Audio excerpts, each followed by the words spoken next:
रहीम general ledger ट्राइबलेंस जिनका है accounting का पेपर उनके लिए ये है बहुत ज़्यादा इंपॉर्टेंट। जनरल लेजर और ट्राइबलेंस जनरल के फॉर्मेट भी अगर आपका सही होगा तो आपके अच्छे नंबर आ जाएंगे। यहाँ आपने लिखना है JOURNAL जनरल, आ रही है वह यहाँ पर उसकी जनरल। यहाँ लिखना है डेट, यहाँ लिखना है पर्टिकुलर, यहाँ लिखना है रुपीज़ और यहाँ भी लिखना है रुपीज़। ये डेबिट और ये क्रेडिट, ये ऐसे ऐसे ऐसे लाइन लगा देनी है, ये हो जाएगा। देन यहाँ पर आपने एंट्रीज करनी शुरू कर देनी है और दोनों साइड आपने क्या करनी है बराबर। ये बनाने के 3 नंबर है।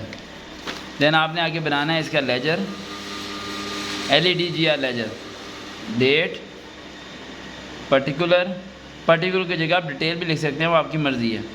डेबिट, फिर डेट, फिर पर्टिकुलर, फिर क्रेडिट। ये लिख के ऐसे लाइन लगा देनी है आपने। ये साइड और ये साइड के दोनों क्या होने चाहिए बराबर होने चाहिए। देन तीसरा हाथ के बाद आता है ट्राई बैलेंस। यहाँ डेट नहीं आएगी, पर्टिकुलर, डेबिट और क्रेडिट, और ये दोनों साइडें क्या होंगी बराबर होंगी। मिसाल के तौर पर हम पहली एंट्री करते हैं। अच्छा मेरी वीडियो सुन लेंगे, स्टार्टिंग में तो वीडियो सुनी है ना जनरल वगैरह की, वो तो सही चल रही हैं, वो छोड़ लेंगे आप। यहाँ पर एंट्री हम लोग करते हैं पहली building account to cash account, यानी बिल्डिंग खरीदी और पैसे दिए हमने। 1 लाख यहाँ पर आ गया, 1 लाख उसने रकम दी होगी, 1 लाख यहाँ पर आ गया। ये डेबिट होता है, ये क्या होता है क्रेडिट। लो जी दूसरी एंट्री कर लेते हैं हम, परचेज़। आपको पता है परचेज़ क्या होता है debit, purchase account to cash. ये वीडियो सुनने से पहले पिछली वीडियो सुन लें आप। Purchase account to debit account, यहाँ सपोज कर लेते हैं 5000, यहाँ भी आ गया 5000, तो ये हो गया 1,05,000 और 1,05,000 दोनों बराबर हो गए।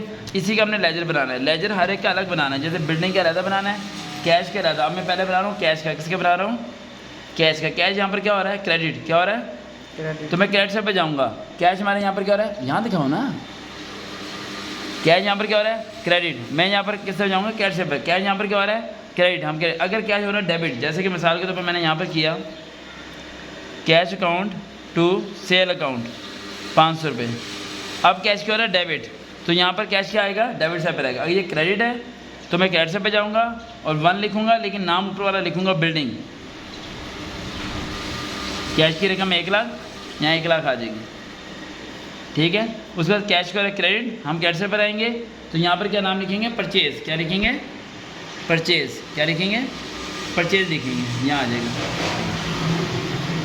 उसके बाद कैश क्या हो रहा है यहाँ डेबिट, तो हम डेबिट से पर आएंगे, यहाँ पर क्या लिखेंगे सेल। यानी हमने ये सिर्फ देखना है कैश के साथ क्या कि डेबिट हो रहा तो डेबिट से पर आना है, क्रेडिट हो रहा तो क्रेडिट से पर आना है, लेकिन उसका नाम नहीं लिखना, नाम ऊपर नीचे की वैल्यू का लिख देना है। समझ आ गया यहाँ पर, यानी वैल्यू इसी की है, लेकिन इसकी जगह देख के हमने जगह चेंज करनी है। समझ आई।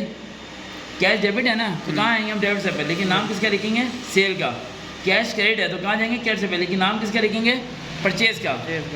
कैश क्रेडिट है तो किस तरह जाएंगे क्रेडिट से पर, लेकिन नाम किसका लिखेंगे बिल्डिंग का, ठीक है। अब ये दोनों साइड, ये बड़ी साइड है 1,05,000, ये छोटी है, इसमें से ये वाली रकम क्या करेंगे माइनस करके यहाँ पर आ जाएगा बैलेंस कैरी डाउन। क्या आ जाएगा बैलेंस कैरी डाउन। अगर ये जगह बड़ी होती है और ये छोटी होती है तो यहाँ पर आता है बैलेंस ब्राउन डाउन। क्या आता है बैलेंस ब्राउन डाउन, उसे लिखते हैं BD। क्लियर हो गया यहाँ तक। अब इसी को जितने आप लेजर बनाएंगे, ये तो कैश का बनाए, बिल्डिंग का अलग लेजर बनाएंगे आप, परचेज़ का अलग बनाएंगे आप, इसी तरह बनाएंगे हर एक के अलग अलग। फिर उनके यहाँ पर नाम लिखेंगे, जैसे यहाँ कैश है, यहाँ कैश अकाउंट। बिल्डिंग का बनाएंगे आप, जैसे मैं बिल्डिंग के अंदर बना के दिखाता हूँ, ये बिल्डिंग है। अब बिल्डिंग का तो एक ही नाम है तो एक ही बनेगा। यहाँ आएगा date particular, debit, date particular, credit. यहाँ पर आ जाएगा हमारा बिल्डिंग, क्या आ जाएगा बिल्डिंग। अब यहाँ अपने बिल्डिंग का डेबिट, तो डेबिट से भी लिखेंगे, लेकिन लिखेंगे कैश का नाम, जैसे कि बिल्डिंग का नाम, जो इसका अकाउंट बनाएंगे उसका नाम नहीं लिखेंगे, लेकिन आएगी बिल्डिंग की वैल्यू 1 लाख। कितनी आएगी 1 लाख। यहाँ कोई वैल्यू है नहीं, तो दोनों साइड को बराबर करने के लिए इधर भी हम क्या लिखेंगे 1 लाख के लिखेंगे, लेकिन क्या लिखेंगे बैलेंस ब्राउन डाउन। इधर आता है बैलेंस ब्राउन डाउन, इधर आता है बैलेंस कैरी डाउन। क्या आता है कैरी डाउन। बैलेंस नहीं कैरी डाउन नहीं लिखेंगे, सॉरी कैरी डाउन नहीं लिखेंगे, दोनों तरफ कैरी डाउन आएगा। ब्राउन डाउन तो शिफ्ट करेंगे कहते हैं, यहाँ कैरी डाउन आएगा 1 लाख। तो यहाँ लिखेंगे बिल्डिंग अकाउंट, और यहाँ 1 लाख किस तरह कैश से पर आया, तो यहाँ लिखेंगे डेबिट से पर। कहाँ पर लिखेंगे कैश की अमाउंट कहाँ पर रहती है डेबिट से पे, तो यहाँ वैल्यू कहाँ पर लिखेंगे हम क्रेडिट से पे लिखेंगे। ये समझ लें, बस खत्म हो गया आपका जनरल लेजर ट्राइबलेंस। क्लियर हो गया यहाँ तक, चलने दें।